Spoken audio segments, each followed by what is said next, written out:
अस्सलाम वालेकुम नाज़रीन, आई होप कि आप सब खैरियत से होंगे। आप सबको बहुत ईद मुबारक।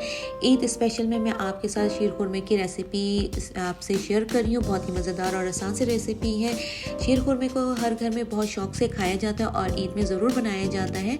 आप मेरी रेसिपी को ज़रूर ट्राई कीजिएगा। बहुत ही ईजी रेसिपी है और मैं अपने चैनल में आपके साथ मुख्तलिफ़ किस्म की रेसिपी शेयर करती रहूँगी। आप मुझे ज़रूर फीडबैक दिए कि कैसे रेसिपी बनती है मेरी। और अगर आप मेरे चैनल में नए हैं तो मेरे चैनल को सब्सक्राइब कर लें और बेल आइकॉन को क्लिक कर लें ताकि मेरे हर आने वाली नई वीडियो की नोटिफिकेशंस आपको मिल सके। चलिए मज़ेदार सा शीर खुरमा बनाना स्टार्ट करते हैं। मैंने एक देगची ले ली, इसको थोड़ा सा हमने गर्म कर लिया है।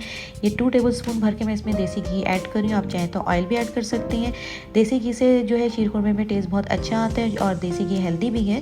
तो ये मैंने 1 स्टिक जो है दालचीनी ले लिया, 3 ग्रीन इलायची ले ली है और 2 लौंग ले लिया। और ये जो है घी की बड़ी अच्छी खुशबू आ रही है, इसमें हम इसे ऐड कर देंगे। और चूल्हे का फ्लेम हमने मीडियम स्लो रखना है। इसमें हमने उस वक्त तक भूनना है कि इसकी अच्छी सी खुशबू आने लगे। ये 1 पैकेट मैंने जो है सेवइयों का ले लिया है और ये इसमें बड़ी अच्छी सी खुशबू आ रही है इन तीनों चीज़ों की। तो ये मैंने 1 पैकेट जो सेवइयाँ हैं उसे क्रश कर लिया है। तो ये हम इसमें जो है ऐड कर लेंगे और चूल्हे का फ्लेम हमने मीडियम स्लो रखा है। हमने मीडियम स्लो ही में इसे भूनना है। शीर खुरमा बनाने के लिए आपने जो देगची है वो थोड़े डीप से लीजिएगा। इसे हमने सेवइयों को जो है अच्छे से भूनना है। हमने उस वक्त तक भूनना है कि इसका कलर जो है वो चेंज हो जाए। तो इसका कलर देखिए ज़रा ब्राउन सा जो है वो हो गया है और इसकी खुशबू भी बहुत अच्छी आ गई है। ये हमारी अच्छी सी बुनाई हो चुकी है सेवइयों की। तो इसमें मैं 2 लीटर दूध ऐड कर दूंगी। दूध हम शीर खुरमे में ज़्यादा ऐड करते हैं, यानी कि 1 पैकेट में 2 कप हम करेंगे, दूध ऐड करेंगे। इसे अच्छे से मिक्स कर लेंगे और चूल्हे का फ्लेम हम हाई कर लेंगे। देखें अच्छे से बबल इसमें थोड़ी सी आने लगी है। तो ये अच्छे से बॉयल भी हो चुका है। तो हम चूल्हे का फ्लेम स्लो कर देंगे। हम शीर खुरमे को स्लो फ्लेम में बनाएंगे कि उस वक्त तक पकाएंगे कि ये दूध जो है इसका आधा किलो जो है वो ड्राई हो जाए। ये हमने थोड़े से ड्राई फ्रूट्स ले लिए हैं। इसमें छुआरे लिए हैं हमने जो है 5 to 6 ड्राई डेट्स हैं ये। और इसमें थोड़े से किशमिश ले ली हैं और बादाम ले लिए हैं क्योंकि छुआरे जो है शीर खुरमे में ज़रूर डलते हैं।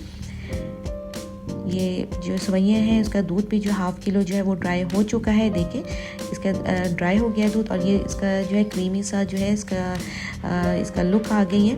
तो इसमें अब मैं ड्राई फ्रूट जो है वो ऐड कर दूंगी और मैं थोड़ा सा पकाऊंगी ताकि इसका टेस्ट अच्छा सा ड्राई फ्रूट का आ जाए। इसमें मैंने शुगर ऐड नहीं किया, मैं शुगर ऐड करूँगी। 1 कप शुगर ऐड कर रही हूँ। और शुगर जब ऐड करूँगी तो चूल्हे का फ्लेम जो है स्लो भी करूँगी। इसमें थोड़ा सा शुगर का पानी भी आ गया तो ये थोड़ा ढीला सा भी हो गया। तो हम इसे थोड़ा सा धीमी आँच में शीर खुरमे को हम पकाएंगे। और इसके लिए हमने जो है चूल्हे का फ्लेम स्लो कर दिया। अब मैं इसमें दम का प्लेट रखूँगी चूल्हे में और उसमें हमने जो है देगची रख देनी है। इसे स्लो फ्लेम में हमने पकाना है 1/2 आवर्स के लिए।